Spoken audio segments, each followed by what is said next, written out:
Hey, okay. So Haley is our social worker. Hopefully you guys have had a chance to interact with Haley.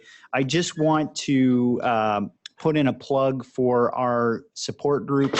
I've said many times our support group is really the crown jewel of the program and the thoracic oncology program, and it is what we put into it. So if you or somebody that you know or care about has lung cancer, I really encourage you to be involved in our support group. And if there's ways to make it better, let Haley or I know, because I think it's a critical part of our program.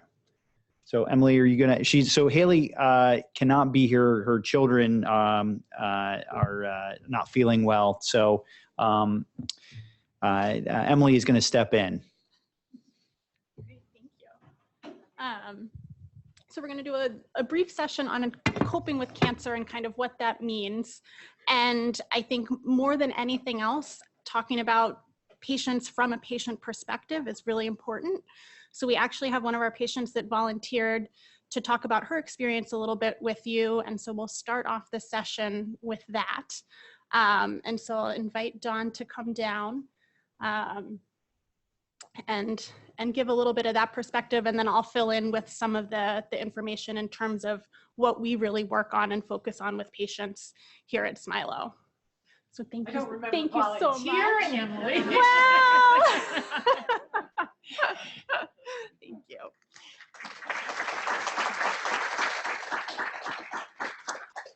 Good evening. I'm Dawn. I'm actually a two-time lung cancer survivor. And over 10 years ago, I was not living in Connecticut. I wasn't in New Haven. I was in the Boston area. And they found my lung cancer by accident. I had a cold. Everyone said it's pneumonia. They did the x-ray and the doctor came in and he said to me, "You don't have pneumonia, but I am seeing what I believe is cancer." And I went through treatment, cancer-free, moved back to New Haven, and it was recommended that I see Dr. Gettinger. And so I began my annual CAT scan visits to see Dr. Gettinger. And one of the first few times I saw him, he said to me, "We're shooting for that 5-year mark. That 5-year mark is what we want to achieve." So I counted my years and I got to the 5th year and I walked in and he came in, he said, "Everything looks great." I said, "Do we break up now?" And he goes, "Dawn, we never break up." And I'm glad we didn't, because we found cancer again. It was a different cancer, but again in the lung, and that was in July of 2018. At that time, I got involved with the lung cancer support group. And it was one of the best choices I've made. The lung cancer support group is a group of people.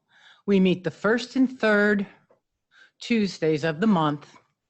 And it's a place where you can go and you can talk about your disease, and it's okay to cry. When you hear those words, "You have cancer," everything changes. Everything changes. You can throw a pity party. We have pity parties often at our lung cancer support group. We talk about the uncertainty of cancer. Is it going to show up? What are the chances it's coming back? And just living with that uncertainty day to day. We talk about scanitis, that annual scanitis, and we all get it. We talk about the resources available at Smilo and also in the greater community. And there are so many resources at Smilo. I think that's one of the ways we're very lucky. And we talk about the agony of choosing between longevity and quality of life. But the one thing that I've taken from this group is I've sat in that room with some of the most courageous people I've ever met. And their courage has inspired me to get up each day and to do the best that I can. It's just a very wonderful, wonderful group of people.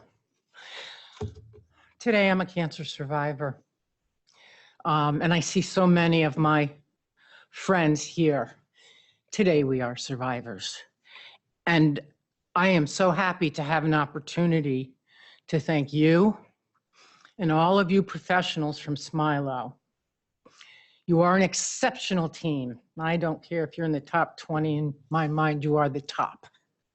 You are the best. And it's not just your professional qualifications that you bring each day. It's your person, your personhood. I think Leo Biscaya talks about personhood. And there isn't a person that's on my team that I don't cherish. I have an awesome team. I'm standing here today, cancer-free. So,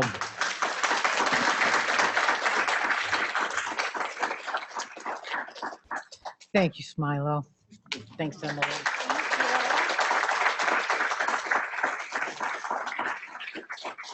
All right. So that's a little bit of a tough act to follow, but thank you so much for sharing that and a little insight into your experience going through this. So as we think about coping with cancer, I think it's important to recognize people really will cope with cancer in very different ways, and it's going to be an individual process for each and every patient going through this, and even different strategies throughout the course of the process from diagnosis to treatment and then survivorship sort of and beyond. I think it's critical for people as you go through the process to really think about maintaining what's important to you, whether that's relationships, different activities that you enjoy participating in, hobbies, and if possible and meaningful, continuing to work. And we really try and support that as much as possible, for those patients that want to keep working through their treatment. And I think as Dawn mentioned, really trying to shift the focus.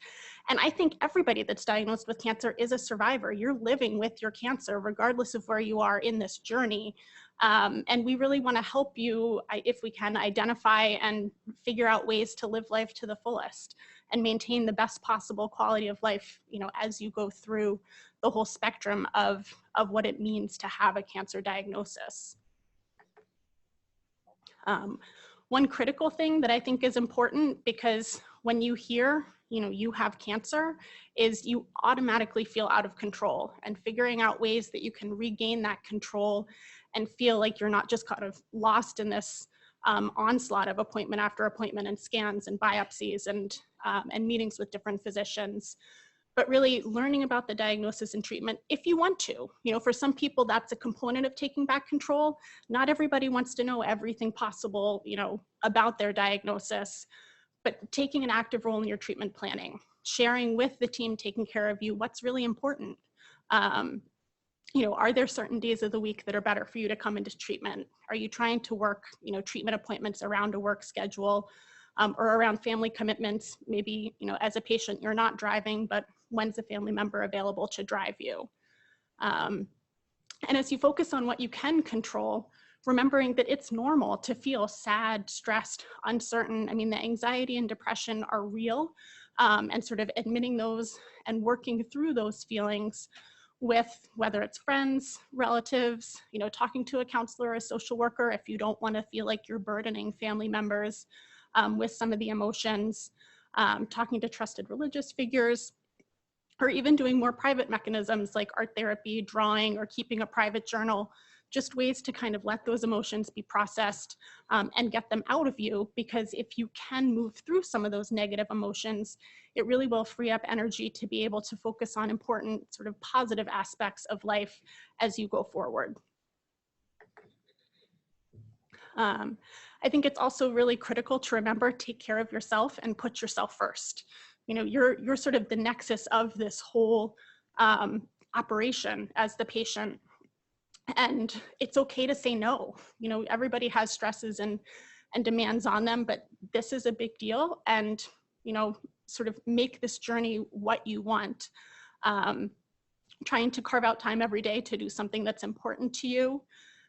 I think maintaining relationships outside of cancer, it's really easy when you have a circle of friends and family that cares about you. They're calling and checking in and wanting to know, well, how are things going? Kind of what's the latest news? But really try hard to not have cancer be the center of every conversation, because it gets really easy when everybody's calling and wants that update. Before you know it, all you're doing is talking about cancer, and trying to kind of shift that focus and, you know, maybe a brief word or two, and then, but what's going on with you? And let's, you know, let's talk about something else. Certainly exercise is beneficial. There's plenty of research that shows as you go through cancer treatment, exercise has multiple different benefits. So as long as you have the energy and, you know, there's not sort of a physical limitation, that's certainly something that's recommended for physical and mental benefits. And don't be afraid to ask for help, you know, whether that's for us, from friends or family, really trying to kind of create this circle of support, where, you know, if coming to support group is the right thing for you, finding that safe place to share your fears and your hopes, and really celebrate the triumphs as you go through treatment as well. And I think it's really important also to recognize the importance of caregivers, because for every patient, there's generally a village of caregivers around them. And sometimes a lot of that strain and stress does fall to one person, and recognizing sort of it is a big commitment. And caregivers typically aren't trained for that caregiver role. So it's a whole new world for them just as much as it is for the patient. But these caregivers really are a lifeline for patients. And we have a lot of resources to help. So don't be afraid, you know, to reach out, both if patient needs assistance or for caregivers, that we're here and can kind of help offer some guidance to support really this whole village and family around the patient. And then, you know, looking at it from a more granular level, there are really day-to-day challenges of going through this cancer process. Getting to accepting the diagnosis is nonlinear. It's, you know, there's going to be good days, there's going to be bad days, and it's okay to have some bad days. Not every day, you know, has to be Mr. and Mrs. Positive, I'm going to beat this. You know, let those negative emotions kind of wash through you and process them, and work through this constant adaptive process. Sometimes it's isolating. You know, nobody else is walking in your shoes as the patient diagnosed with cancer, and that's a hard thing. I think another really hard thing is there is still a fair amount of stigma associated with lung cancer diagnosis. There's, you know, it's still this feeling that, well, if you smoked, you kind of did this to yourself.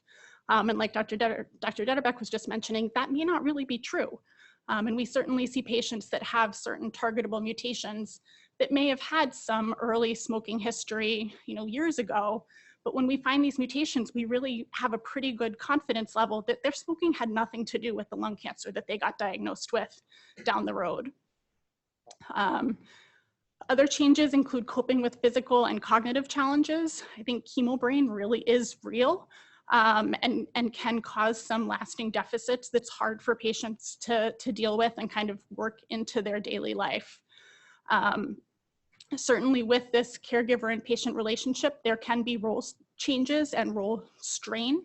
Often, you know, children are caring for patients, and that flip of who's really the caregiver can be difficult. And then I think, you know, financial and insurance concerns add in another layer of stress that, you know, we want to give everybody the best treatment possible, but it does come at a cost. And thinking about and recognizing what is this financial toxicity that we have that can be associated with treatment, and be upfront with your caregivers. You know, we have mechanisms to support that, but we don't know what you're getting billed. So if there are challenges or issues with the financial piece, absolutely bring them to us, discuss it in clinic, and we can, you know, put into place a bunch of different supports when needed. And in many cases, you know, Dawn mentioned really, you know, having a positive experience in going to support group and meeting some of the people. And I think I'm constantly amazed by the grace of patients coming in, you know, going through treatment, fighting this fight every day.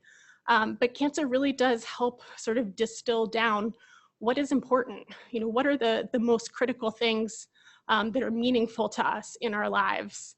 And as much as possible, remaining positive. That's not always an easy thing, but having goals, staying engaged in things that you enjoy doing, recognizing and identifying really what is your authentic self, what is important to you, what do you want to accomplish, you know, in the course of your life, and then recognizing the limitations of life. We all, you know, are at some point not going to be here, unfortunately, but how do we transcend that limitation? And, you know, how can we make whatever time we have left have the most sort of quality and importance that we can give it? So there's a whole bunch of layers of support that we offer through Smilo programs.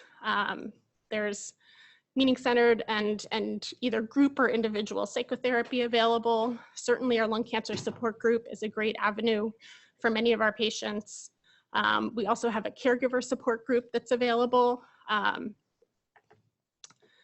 And in terms of symptom control, we have nutritionists that are available to meet with patients. The integrative medicine clinic is really growing and kind of gaining steam to be able to provide some of the more complementary and alternative medicine piece to our patients. We have a PACT program for parents with young children who are learning to sort of cope with the diagnosis and changes that go with cancer. The palliative care group certainly is fantastic in terms of improving quality of life, helping us to manage symptoms. They specialize in pain management, and they also have an interdisciplinary team of physicians, nurse practitioners, a social worker, a chaplain, and psychologists. So another really nice layer of support that we can add in. The survivorship clinic has been fantastic. I think now we thankfully are having really great treatments, and we're getting more and more patients, even with the stage 4 lung cancer diagnosis, out beyond that 5-year mark where, you know, what do we call it? Are you in remission? Is it potentially, you know, there's the C word for cancer, but there's also the C word for cure. And once we get you past that point, you know, what do we call it? And it creates almost this existential crisis in patients where it's like, well, I have stage 4 lung cancer, I'm out 5 years, what do I do now? And how do you kind of wrap your head around that? It's great news, but it's still anxiety provoking because you're waiting for the other shoe to drop, and when am I going to get the bad news? So working with the survivorship clinic, thinking about, you know, are there other, you know, medical things that should be done in terms of ongoing preventive care that maybe aren't as important when you're newly diagnosed, but you get out 5 years and there are different things that we need to evaluate. We mentioned earlier, smoking cessation services also are really important as you go through the treatment journey for those who still are smoking. And then just a list of other community resources, certainly for going to the internet and looking for information, making sure you're going to reputable websites, so American Cancer Society, American Lung Association. There's online support groups, patient advocacy foundations, various research initiatives. Couple of things for patients. The Live Strong program is run through the Y and can really help with focused exercise patients for cancer patients and survivors looking to improve their functional status. There's resources for children of patients with cancer, various avenues for financial grants, and also just a plug for visiting nurse and cancer support services where people will actually come into your home and help monitor you as you go through treatment and really partner with us in clinic to make sure that we're giving you the best care that we can. So with that, I'll stop and take a minute or two for any questions, and then we'll